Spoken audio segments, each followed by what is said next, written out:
Hello and welcome everybody. Let me just bring up our director on stage.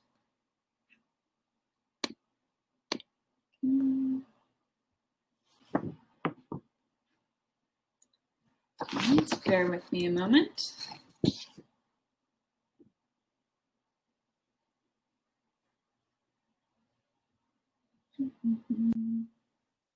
Perfect, there we go. All right, well, welcome to Filmocracy Fest and to our Q&A session with Women in Blue. We're happy to have Deirdre Official here to join us today to share some of her insights on making the film. Thank you for giving us the opportunity again and presenting your amazing film with our audiences, and really appreciate that, and joining us live today. Women in Blue was directed and produced by Deirdre Official alongside her producer partners Aidan King and Beth Levinson. Jumping in, so Deirdre Official is a teacher and independent filmmaker of both documentaries and dramas. Her films have been premiered in competition at Sundance and South by Southwest and have been broadcast in 35 countries worldwide. So welcome again, Deirdre. Thank you. So when did you first decide you wanted to tell this story to the world? You know, I guess it was 2014, Eric Garner was put into a chokehold near where I was filming my last film. And I was so, like a lot of people, it just sort of doesn't make any sense how those police violence goes down. I had a friend who was a cop, and she happened to be a woman. And I said, could it have happened on your watch? And she said, absolutely not. It's the way it started. It got really out of control. But then she said, I would have just said, look, hey, my name is Sally. What's yours? And there was just something about the way she said it. I just got me thinking, like, do women police differently? Could there be a more human way? And it went from there. Yeah, very interesting. So I guess in terms of your other team members that couldn't be here today, how did you guys all come together and decide to collaborate to make this as well? Well, I began to make the film, and then Beth and, Aideen came in later. So they were, but as you know, making a film there's so much production, and especially a film like this where there were so many things unfolding. I had met Beth before at we had gone to a fledgling fund workshop to do outreach for our last films, which was just, so I met her in a really organic way. And I really, trusted her. It's hard to make a film. So.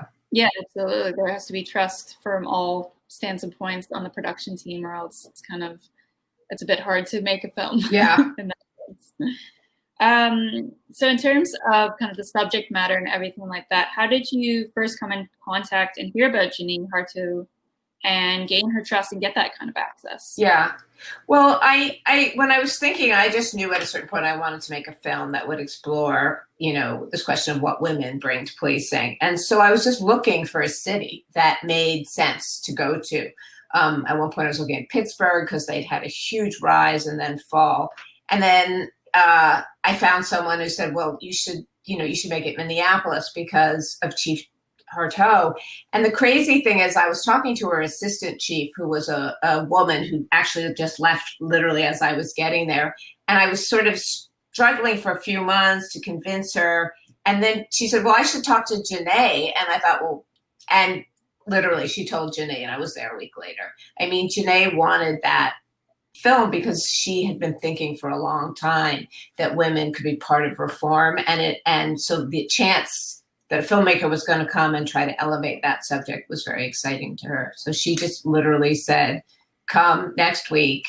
Not her, but people that worked for her. And then they literally got all the women in the whole department together, so I could go and talk to them about what I was trying to do and sort of my vision for the film. And so everybody was in the room that day, which was really great. And the amazing thing is these women had never been in a room together. Wow. So it was also had this added effect, I think, if they were just so excited because there's a lot of men and a few women. Yeah, that's very interesting. Yes, it's in terms of just getting access to your subject matter, obviously that's hugely important in documentary. Did you find any challenges in getting that access or other subjects that were in the film? Well, I mean, that access, I wouldn't, once Chief Arto was forced to resign, and that happened relatively quickly, then from that day on, I think I thought I was going to lose access at every second. I mean, we did it on a handshake. There was no contract. It was a high profile shooting of Justine Damon. Everybody was looking at them, and I just thought I really pretty much till we finished, always worried if we would lose access. And I did find out afterwards that, a lot of the guys were like, why are you letting her be here? Like, to the chief. And, he honored that, which I really am grateful to him for. And I think it was awkward for some of the women. I mean, I think they did have challenges or sometimes feel, particularly Sergeant White, she felt like, I don't want to stick out. I don't want to, she had made it by partly sort of, you see her in that scene, she sort of, kind of makes it work. And so that she can have the presence, but she has to survive the system in order to be on the street. So I think it was hard. I think that's one of the big issues with women is if you're going to really have women on departments at a number that's going to be significant, which they say is 30%, that's where women could begin to change the culture. You've got to protect them when they're there. You can't just send them out into the system where, there's all sorts of bias. It's not just in policing. I mean, it's in academia. It's in many, many institutions. But I think the outcome in policing is that much worse because the outcome of that sexist, masculine culture is a violent police department. Yeah, definitely. I guess in terms of making this film, obviously as a female filmmaker, did you find additional challenges or things that you learned about yourself along the way dealing with all this subject matter? Well, I think I was very naive because I went in thinking, well, I'm a woman and I'm making a film about women in policing. And it wasn't like I was oblivious to the idea that there were huge issues around race in policing. I mean, obviously it was, largely young men of color, which was why which was the police violence that I think everyone was so upset about. But I definitely think I didn't understand the way race and policing you can't make a film about gender and policing. You have to make a film about gender, race, and policing and violence because they're so inextricably linked. And I think, it's been, in some ways, I feel like I wish I had made this film, with a Black woman so that I would feel a little bit more, I felt awkward and in this position because I didn't know how much the film was going to be about race. And that was sort of my own naivete. And it's been an incredible learning experience. Yeah, definitely. I guess, since you kind of started in 2014 and then up until now, obviously, this documentary is extremely timely with everything going on.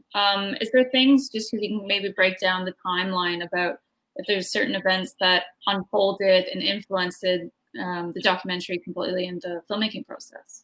Well, I would say, first Eric Garner was and then when we knew that there had been an officer involved shooting in Minneapolis. So we didn't want to go somewhere where we wanted to go somewhere which had the issues that were happening all around the country, not thinking that this is a police department that's like one of the police departments having the worst issues in the country. But I didn't want to make a film about women that was in a silo, that was about some, but then to so quickly have another super high profile shooting and to have, and to be there and like the pain and the rage and then the complexities of it being a white woman with a Black officer and suddenly everything was being done differently. So that event was just, we reeled from it for a really long time because we didn't know if the women would keep doing it. We didn't know if Rondo would ask us to leave.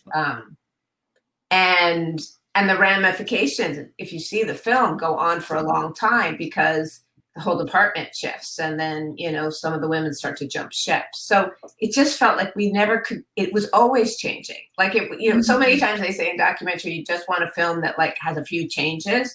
so that something happens. But this film, it was just insane. We'd go there, somebody wouldn't have the same job anymore. And so, you know, we thought we were going to make a film about a woman in special crimes, and we were going to dig deep into these issues about, you know, about women and what they bring to like sexual assault or domestic violence cases.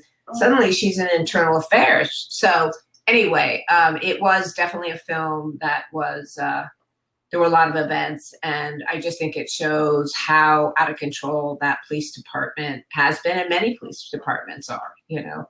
I mean, I don't see women as like, I do think we need major systemic change, but I think as we're looking towards how can we reimagine public safety, I think we should be thinking we should have a lot more women in there. Yeah, definitely. Just building on kind of what you're saying, actually, just as a Q&A question from our audience has come in. Just talking about obviously everything that's evolved, everything that's happening in the political climate with cases like Breonna Taylor and George Floyd. We kind of talked a little bit about how events unfolded that impacted, but can you speak to a little bit more about any of these cases that influenced the film?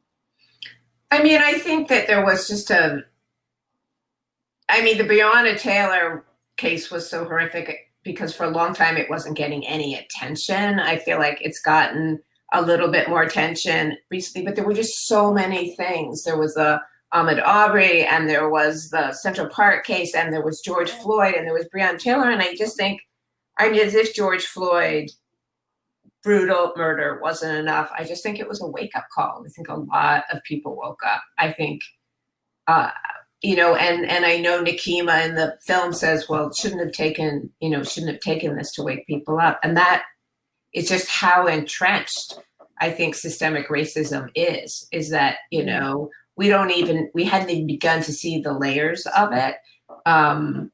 So I forgot what your question was, but yes, I think that they affected, and I think they all affected my urgency because we had finished the film and then we opened it up. And then I went back and filmed and spent 3 more months in the editing room. And I just felt like we have to, because otherwise the film has nothing to do with this moment. And then we might as well put it on the shelf. Yeah, definitely. I guess in the editing process, knowing that things are still happening and stuff like that, was it hard to kind of cut off and finally cut that final feature in terms, or did you want to kind of keep exploring and waiting to make something even bigger, or were you difficulties in the edit later on deciding when to stop really? Well, we were done. We were going to Tribeca. This was like our movie. We'd actually gone over in time, and, you know, and then, you know, George Floyd was murdered, not just, I mean, in the police department where we'd been. So it felt like, and now that that's happened, it doesn't, you know, it feels like that event and the huge outcry that it started internationally, I don't think we could have hit a bigger event to feel like, okay, that's the end. Now we can move on. And now I just feel like I want to use the film in whatever way that we can to maybe, you know, start some conversations. Mm-hmm. And yeah, speaking of kind of like starting conversation and going forward, do you have any kind of distribution plans for Women in Blue at this time, or maybe future screenings or festivals? Well, the film is going to be at some more at the African Diaspora Festival and at Cine Matters at Foyle Film Festival, which is in England. But what we're really concentrating now is on a series of screenings with, like, we're going to do one with the U.S. Conference of Mayors and African Mayors Association, and get mayors really thinking about this. And we want to do one towards the legal field, which is, you know, judges and district attorneys and legal scholars. And because there's a lot of barriers to change. I mean, as we all know, there's systemic ways that women are kept out of policing. Everything from a 6-foot wall that has nothing to do with what you're going to do on the job, but keeps a lot of women out of the job. And what are we looking for? What are we assessing for? Why aren't we assessing for communication skills, care, maybe connection to a community? I mean, we could have a whole different set of criteria. So I think that's one of the things we want people to look at. And then also look at, we need, you know, why is it that we still have an institution that is 87% men? And We need women, and even more, we need Black women, or from communities who, like Alice, have a sense of connection. And there's a kind of connection you can have when you're from your own community that you just, people have a right to be served by people who understand where they're coming from. Absolutely, absolutely. Another question that's just come in from our audience Q&A is, what's a takeaway from your film that might not be obvious for the viewer that you do want them to know? Well, it's so hard because you never know exactly what people get from the film. I think one of the things that I hope is that I think if I hadn't had this experience and made this film, I would have been an abolitionist. I think that's just where my progressive leanings lie, and I think I would have been. And I think having been so entrenched in this system, I see the complexities of it. And I think that sometimes when you say there are complexities, people jump to the conclusion that what you're saying is it's okay.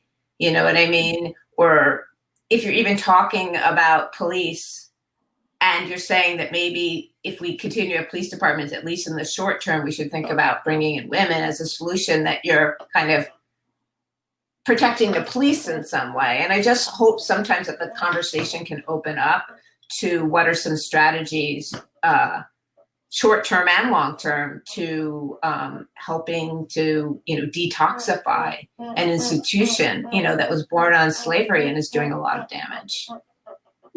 Yeah, definitely. In terms of during the film and the filmmaking process, was there any discoveries or surprises along the way that were just completely unheard of, that you weren't aware that was going to happen? Oh my God. I feel like all the time. Just from, Deputy Chief Art Knight saying fuck Rodney King in a training that was supposed to be about teaching, people how to be more humane officers. I'm like, the camera's here. Like, what do you say behind closed doors? To, what it feels like, the conflict I felt having this group of, those girls in that scene, and are they being treated misfairly? They probably are, but then to see it from Erin's point of view and to be called a murderer. And that was to, the last conversation with Alice and her daughter, and that one was done remotely. So I was in New York and they were there because it was the height of COVID, and I'm sitting at the computer crying as this scene is going out, because to see her daughter, who is Dara is such an amazing spirit, and to see her break down and know as a mother what it feels like to see your child in that kind of pain, and the pain of something that doesn't make any sense, and then you still go out and you're a police officer. It was just a lot to wrap my head around. And So I've never made a film where I was usually that's the beauty of documentary filmmaking, which is like things happen and hopefully you're open to the realities. But this one there were a lot. Yeah, to be, some of these women, they're so brave and strong, and to be kind of around those people, it's, very overwhelming, and also just, it's quite the journey to go on. In terms of everything you learned from making this film, do you have any plans for the future of what you're making next, and maybe something that you learned along the filmmaking process that you want to take into your next film? I think, I really want to think about what film I want to make next, and maybe play with form, but also, it's such a big undertaking. Like, it's my kids' last year of high school, so I want to kind of devote my time to them too. But I think what I really learned was I really want to have a really, really strong team. I think we did have a team, but we used different camera people, and there was I just feel like I want to work almost with a kind of set collective from the beginning and kind of be in it together, just because it's really hard. And it just, I just think for mental health reasons, it's just great to feel, I also, I went out without it was a lot of moving parts that I would love to be sharing. Yeah, definitely. Having the kind of that team, that support throughout. It's a very long process speaking from 2014 to now. So it is a journey, and then you become that family at the end. Yeah. Absolutely. Where can we learn about any of these communities that have been impacted and maybe donate or other resources that are available? Well, I mean, in terms of community, that's a really interesting thing that I think we should do in our outreach campaign. But right now, if just to learn anything about the film, we do have a website, womeninblue.doc.com. So it's Women in Blue and then doc.com.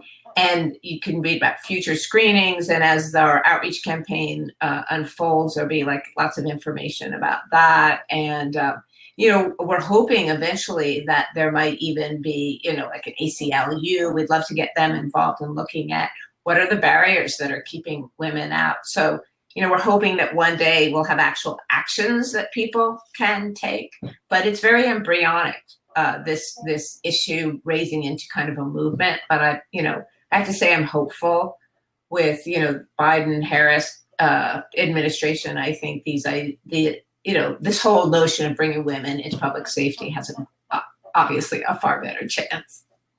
Yeah, I guess, kind of talking about politics obviously plays another role in police reform and everything else.